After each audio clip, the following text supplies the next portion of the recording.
Joining us now on this Monday show in his usual weekly spot, ladies and gentlemen, Kurt Warner. Yeah. All right, Kurt, dude, week 16, right? We were talking about it when we were getting ready for Sunday, and then we saw the Steelers and the Lions. What are you seeing out of the Steelers? Because it doesn't feel – I mentioned in hour one, Kurt, remember that game you and I called in Indianapolis when Trubisky wasn't doing it and Gardner Minshew was for the Colts, right? You remember that day? And they basically handed Mason Rudolph a mop with like 5 minutes to go, and then Rudolph took the team over. They did make the playoffs. They got one and done by Buffalo. But it struck me, Kurt, like as if this is a different feeling with Rodgers and the way that they've been playing the last 3 weeks. Am I off? What are you seeing, Kurt? No, you're not off. I haven't had a chance to really dive into the tape from yesterday quite yet. But I think you're seeing a more confident team. I think you're seeing a team that's making some more big plays, which has really been the difference. Early in the year offensively, maybe outside of that Jets game, to kind of start the season, they didn't make any big plays. And so it was really methodical, and they, and usually when you don't have a great offense, you don't have anything you can hang your hat on, and you have to be methodical. At some point in time, you're going to make a mistake and you're not going to score points. And that was kind of really the MO of this team until that Baltimore game a few weeks ago, and they hit a number of big plays down the field.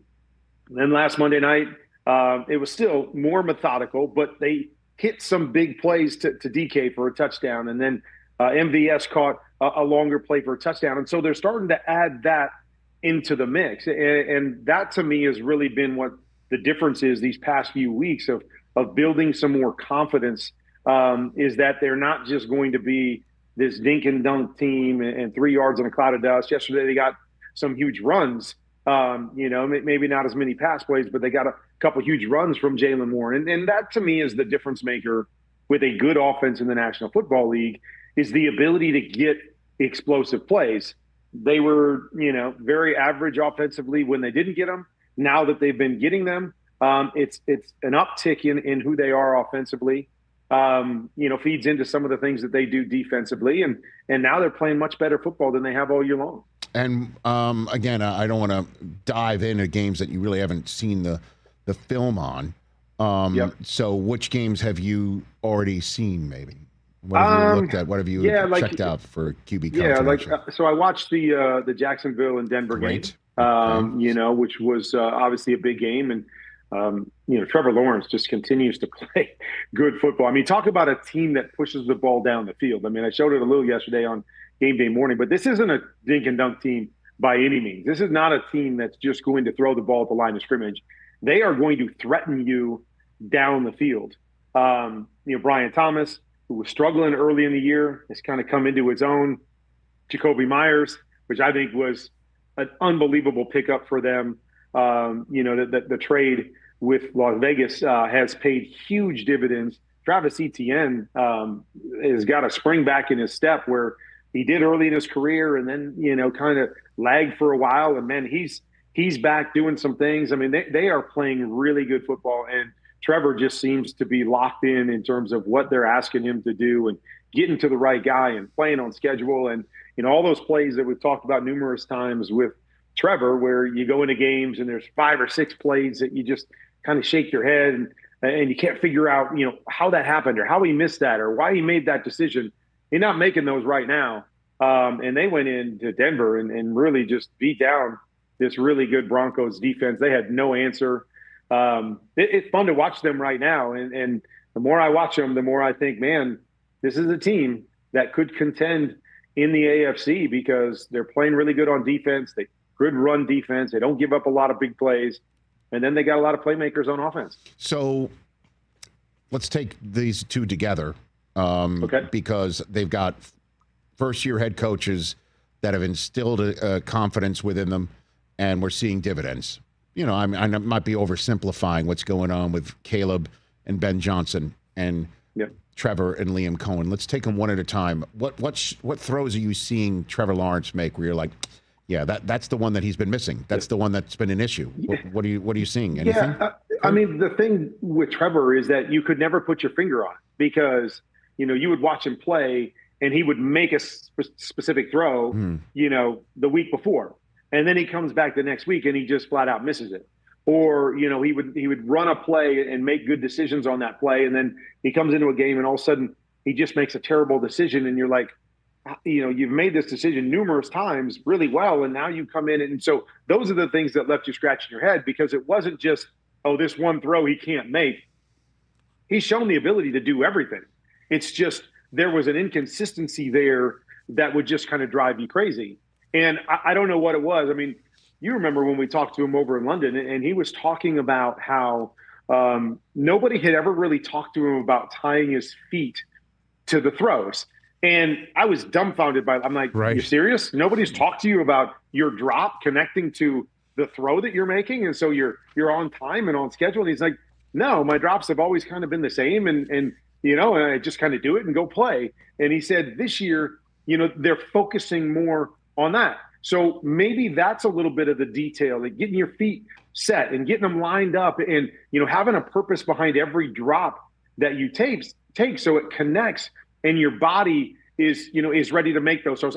I don't know. I mean, I look forward to having a conversation with them and seeing how that progressed from the time that we talked to him in London. But I think part of it too is getting comfortable with an offense. We always ask the question, how long does it take a quarterback to get 100% comfortable in a new system with what the coach is asking him to do? And that was another thing that he mentioned. A lot of things in the run game where I got to check to this and that, and little things that I have to see. And so he was still trying to find his groove with that. And these last 3 or 4 weeks, he seems to be in that groove, know exactly what he's looking at, and then being able to be lined up to make those big throws over and over again. So what about Caleb? What are we seeing out of him? He just looks like a totally different guy. I mean, the ball just flies out of his hand, man. And it doesn't matter what platform he's on, off platform, on the run. And he's so terrific escaping. It's a different kid than last year, Kurt, speaking of, and we saw him in London. That was the best game of his career, but totally different, it feels like. Even on that day when he was throwing touchdowns, like it was going out of style. Yeah, I mean, still got so much room to grow in terms of efficiency and consistency with seeing and playing the game. But I do agree with you. I do believe there's a confidence level with Caleb. And I think part of it falls to the fact that Ben is not asking him to do everything. He's not asking him to carry the team. I felt like a year ago as a rookie, so much was on Caleb's plate to have to win games throwing the football. And they're not doing that this year. They're not asking him to do that. They're not putting him in drop back mode over and over and over again and say, you got to make this throw. If we're going to win, you got to make this throw. They're not doing that. And they're asking him to make some throws. They're asking him to make the critical throws in moments, the fourth quarter when, the all out blitz by the Packers and he buys a little bit of time and makes a throw. There were 2 or 3 other times in the game where they brought the same pressure and he didn't have an answer and just whipped it out of bounds. And I got frustrated. I'm like, got to have a pressure plan. You got to have something to do. But then in the moment when he had to make a play, boom, buys time, makes a play. The play action play. I mean, what a great design by Ben Johnson. They've been in kind of that heavy set. They've been running the football the whole game. They were right there on the cusp of field goal range. And so, the Packers are thinking, okay, we got to attack the line of scrimmage. They're going to run the ball, and we got to stop them from getting into good field goal range with the wind and everything going on. And Ben comes back with this play action, which was really just a 2-man route, but it was really designed to go to DJ Moore over the top with an aggressive defense. The defense is aggressive. He gets one-on-one. And those are the throws, without a doubt, that he's more confident in getting back and just letting the ball go and taking some of those deep chances, and obviously a perfect throw to DJ Moore, a great catch to finish that game. And so he is playing more confidently, and I think the big reason is because they're not dropping back and asking him to throw it 35 times a game and make every play. They're asking him to make some situational plays throughout a game, and then, as you said, create, buy a little bit of time, do the special things that you do, and that's enough right now. We don't need you to carry this football team. And I believe that's taken a huge weight off of Caleb's shoulders and allowed him to play more free and more confident than he did last year. Okay, so here we go now with 2 games to go for most. the playoff field is essentially set. I mean, the Lions would need a lot of help to make it. Yeah. Same thing with the Ravens, and the Colts have a kind of a chance here. It would be incredible to watch Phillip Rivers pull that off. So if we look at the current wild card teams in the AFC, you've got the Texans, the Bills, and the Chargers. We're seeing the Chargers on Saturday against the Texans. I can't wait to call that game with you on Saturday, man. I mean, 21 wins combined. We are so lucky to have that game on NFL Network to kick off the Saturday doubleheader that finishes up on Peacock. Then you've got in the NFC, you've got the 49ers who play tonight as the 6th seed and the Rams as the 5 seed. Wow. With the Packers sitting right there, okay. I mean, and so, you know, put it all together. I want to ask you, Rams, 49ers, Packers, Bills, Chargers, Texans. You can put your marker on one team to make a run. Yeah. You still putting it on the Rams? Gracious. You still putting it on the Rams? I am what? still putting it on the Rams because I think they've got more ways to beat you than anybody else. But as you go through that, you tell me, you know, a wild card team that one of those division winners is going to want to play. Nope. I mean, tell me which one you want to play of all of those. Like, as you're sitting to see how this thing shakes out, it's like, do I want to play Justin Herbert and the Chargers? Do I want to play Josh Allen? Do I want to play that Texans defense?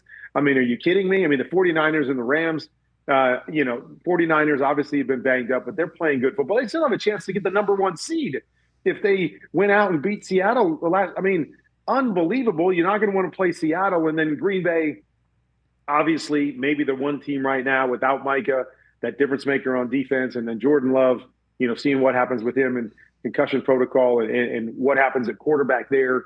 You know, they're a team right now, you know, still with a couple weeks left of maybe limping in a little bit, but still, I mean, that's not a team to me that you want to play because you know what they're capable of anytime out. I mean, they were the number 1 seed or number 2 seed, 2 weeks ago. So, man, that is a tough road for any of those division winners to pick who you want. But yes, I will circle the Rams. I think they're the most complete team of all of those teams. But yeah, I mean, I could see a number of those teams winning at least a couple games in the playoffs. Yeah, man. I mean, the Chargers have won 4 in a row, and that's not even close to the longest win streak in the AFC, which now belongs to Houston. And the last 4 wins have been in games with Stroud back from his concussion. It's, by the way, I saw this stat because, again, I'm a lead pipe wielding professional, Kurt, who's ready for the Saturday game before Sunday NFL game day morning and Monday Rich Eisen Show. 3 different shows, 3 different days. There is an I in Rich and Eisen, so let me say that. Listen, it's the first 4-game win streak of Stroud's career. He's never won 4 starts in a row. So he's playing well. That defense is playing well. Herbert started yesterday's game with 3 touchdown drives in a row. That's a rarity for the Chargers on offense. You know, it's hard to choose. And then you see the Bill. Have you watched the Bills film from yesterday? You did. I did watch the Bills. Okay, so then walk me through. Is that? I mean, Cleveland's no joke. Obviously, I think I'm not telling any tales out of school that the Defensive Player of the Year resides in Cleveland, Ohio. But what are you seeing out of the Bills and Josh Allen as they take on the Eagles? What a fun game that's going to be in Week 17, Kurt. Yeah, that's going to be a good one too. Actually, the Bills won that game yesterday running the football. But that's really been the strength of their team all year long. And so that to me is where they've got to hang their hat. And what a hard thing to say when you've got Josh Allen, but that's where they're at their best. They're not great in the passing game, whether that's just weapons on the outside. You know, I talk about it about every week on game day morning is that, you know, it always depends to me on what Josh Allen we're going to get. I believe the best version of Josh Allen, and I know a lot of people don't, is the one that plays on schedule, in the pocket, sees it, gets it out, doesn't get impatient in the pocket, doesn't get through his reads too fast and look to run, but plays the game. He's really good when he does that. When he gets away from that, and I thought he did yesterday a number of times, kind of getting through things too fast and missing some things in front of him, that's when it's feast or famine. And there are definitely times where it's feast, right? When Josh Allen does those things and puts on the cape, as we always say, and makes unbelievable plays. But I think there's just as many negative plays that are created or plays that are missed when he does that as well. So it's finding that balance of saying, I am a pocket passer. I am a guy that plays on schedule. That's where I'm best. And then when something transpires and I have to put on the cape, that's when I need to do it and not, get caught in, okay, I need to be Superman this entire game and I need to try to make a play every time I drop back. That to me is not when they're at their best. And, it's been kind of a roller coaster ride this year with Josh at times. Sometimes he plays in the pocket and it's awesome. When he played against the Texans, man, he was running around. I mean, even yesterday, he took a 22-yard sack. He took one against the Texans as well. It was like 20-some yard sack. And it's just when it's like, just throw the ball away sometimes. Like, just let it go. But that's such a part of who he is running around, and then he ends up making a play. But it's being able to balance that out against good football teams where those plays don't hurt you. And so that, to me, is what I'm going to be watching down the stretch. Do they lean in more to the run game? Can Josh lean into more of playing on schedule? And then just being Superman at a few distinct moments when they need him and help them get some wins in the playoffs. What else did you see before I let you go, man? What else did I watch yesterday so far? I watched a lot of the young quarterbacks. How about the Sunday nighter? You want to chime in on the Patriots with that win and the Ravens? Oh, yeah. I mean, I just think that, again, I think New England's a team that has learned how to win a lot of different ways. Yeah. And it just seems like a Mike Vrabel type team. Like, they might not overly impress you in any one area at any point in time, or they may not go out and, beat you by 25 points, but they are going to be solid across the board in every facet. And we saw it again last night, is that, defense came up big when they needed to. Drake May takes over, and Drake just continues to get better and methodically working the ball down the field, making the right decisions over and over again. I think him, Mike Vrabel, and Josh McDaniels, and the way they balance out their sides of the ball, the even keel nature of Mike Vrabel is what it's all about. There's no panic, right? They don't get down a couple scores and they don't panic, just like their coach never panics. And they just one step at a time get back into it. So they're going to be a tough out. I don't know if they're a great football team, but I think they're really solid in a lot of different ways. And you're going to have to beat them.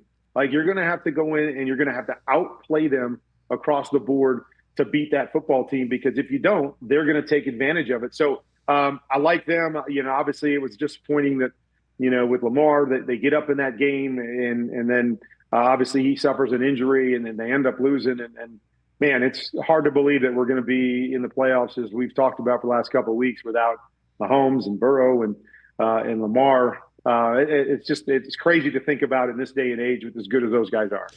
Kurt, can't wait to call that game with you on Saturday. We are lucky. It's an 11-win Chargers team that's currently not in the playoffs. If the Colts lose tonight, they're in. Against the Houston Texans team that will not have clinched, regardless of what tonight's results are, going into that game with 10 wins, 7 of them in a row. Once upon a time, 0-3. Both quarterbacks are right now, knocking on wood, healthy going into that one, unlike every other game that precedes us this week, and then potentially the one after on Peacock with the Ravens and the Packers.